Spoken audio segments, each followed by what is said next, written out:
The parliamentary budget officer says that he's expecting a $92 billion deficit.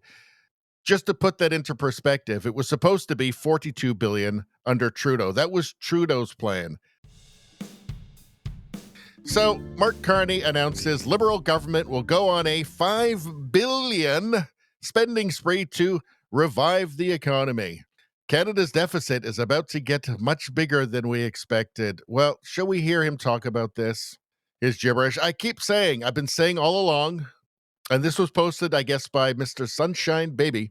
But I've been saying all along since the election that his goal is to extract every penny out of Canada and max out the national credit card to throw into the green boondoggles, the carbon capture, windmill, whatever boondoggles, all companies that he's connected to in some way, and use Canada as his net zero laboratory.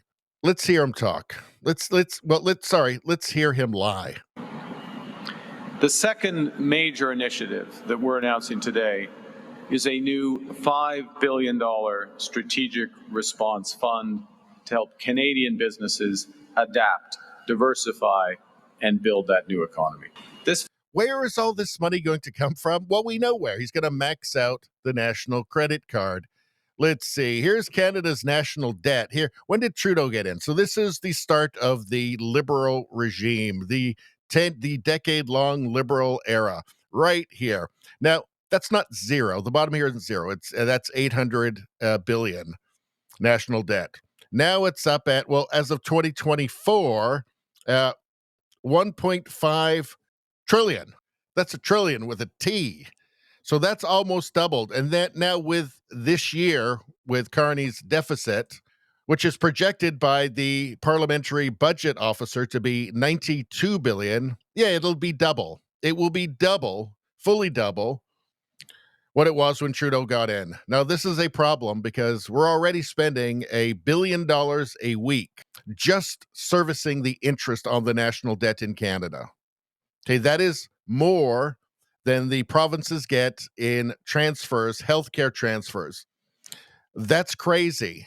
The parliamentary budget officer says that he's expecting a $92 billion deficit. Just to put that into perspective, it was supposed to be $42 billion under Trudeau. That was Trudeau's plan. It's looking like it's going to be more than double that. This is insane.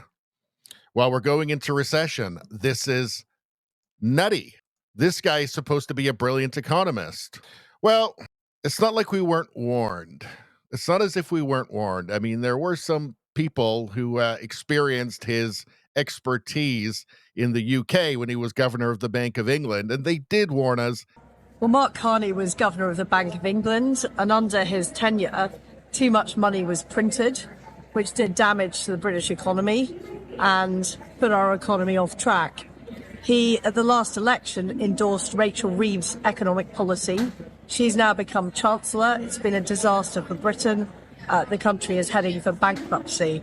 So I would strongly recommend not backing Mark Carney or his policies on net zero, which have been disastrous for Britain and would be disastrous for Canada. Unfortunately, the media in Canada didn't show it to anybody. And, very few people took the initiative to find it out for themselves. All right, let's continue. Fund has three core objectives. First, to help businesses pivot to new products and markets.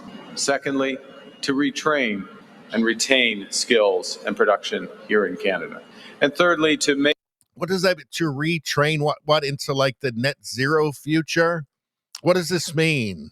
Make our businesses globally competitive. So when he talks about making our businesses globally competitive, what he's talking about is now this totally failed global plan, the GFANZ, the Global Climate Alliance, burdening Canadian businesses with heavy carbon taxes and with all kinds of expensive regulatory measures and refitting. That's what he's talking about. It's a fantasy. It's not real. It's going to crush Canadian businesses. But in his bizarre unicorn net zero imagination, this is a good idea. Well, it'll be a good idea for the companies, for the green boondoggle companies that the Carney government is going to funnel all of Canada's wealth to. And of course, he'll be connected to them in some way as well. So yeah, it doesn't look good in Canada. Looks like a big mistake. Looks like Canada made a big mistake. Oh well. Anyway, that's all I'm going to say about that. Please like, share, and subscribe. Subscribing really helps me out. I thank you for that. I will see you next time.